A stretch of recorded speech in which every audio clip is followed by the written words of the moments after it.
Bem, a judicialização hoje é um dos grandes fenômenos das ciências sociais na contemporaneidade.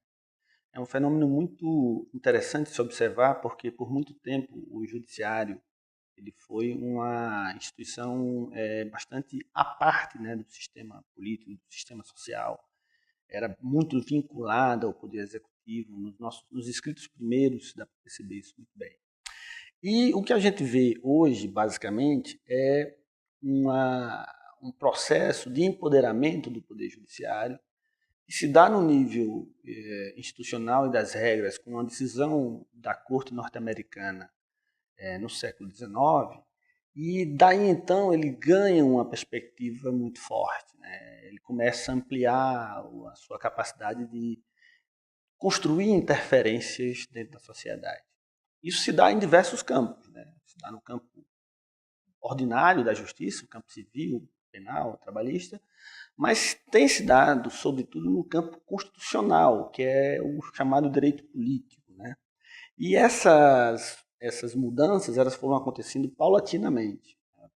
Primeiro, como eu disse, nos Estados Unidos, essa autorização que o próprio Poder Judiciário se deu para intervir, né, em questões de âmbito político, né, e depois, na Europa, após a Segunda Guerra Mundial, com a implantação dos diversos tribunais constitucionais. Esses tribunais trouxeram uma nova realidade, né, para as democracias europeias naquele período, que foi a possibilidade do poder judiciário daqueles países interferirem em políticas. Claro que isso não se deu assim de forma rápida e linear, né? Existe aí um processo por trás, mas sobretudo na Europa a judicialização ela tem uma conotação muito de controle dos juízes aos políticos. É um controle basicamente restrito à corrupção. Quando você fala de judicialização na Europa, você está falando de processos penais, processos civis e administrativos contra políticos que, no exercício do seu cargo, de certa forma, exacerbaram um pouco o seu poder, enfim. Isso chega até a discussões, até processos de corrupção. Obviamente que, no nosso caso, no caso brasileiro, na América Latina em geral, esse processo de judicialização ele tem outra magnitude, né? Porque o nosso desenho ele está um pouco imbricado aí numa mistura entre instituições políticas norte-americanas, que é o presidencialismo, e instituições judiciais europeias, que é o chamado civil law, né, que nós importamos. Essa confluência, né, desses dois institutos criou um modelo de relacionamento do judiciário com a política que é bastante peculiar da nossa região.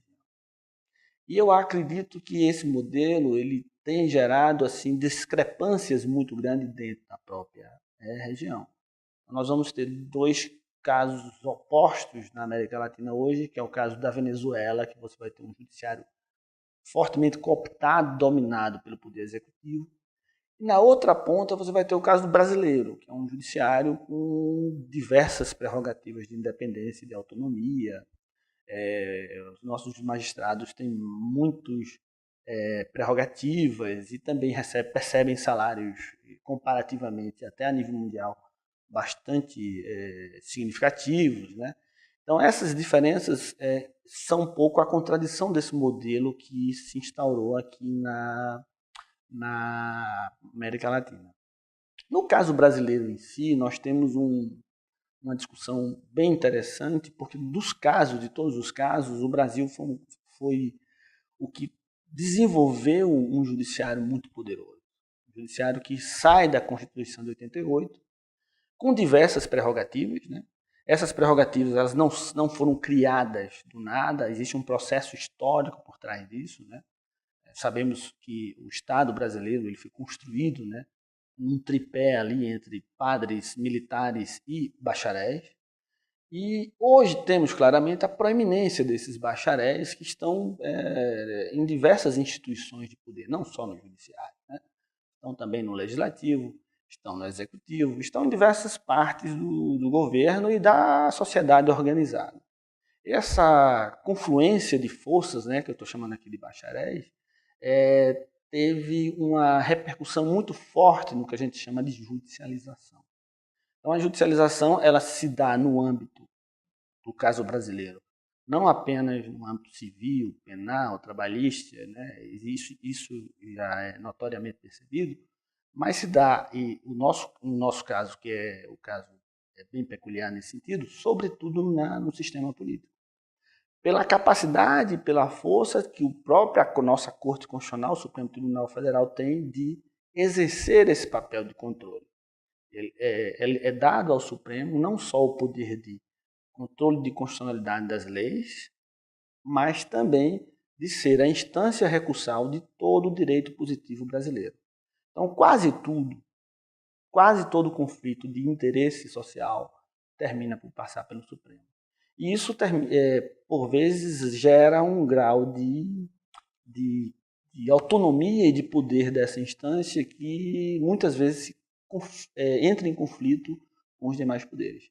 Essa é uma dinâmica nova, é uma dinâmica que está presente na nossa realidade e uma dinâmica que precisamos entender com mais parcimônia. Questão de ordem. Pela ordem. Questão de ordem.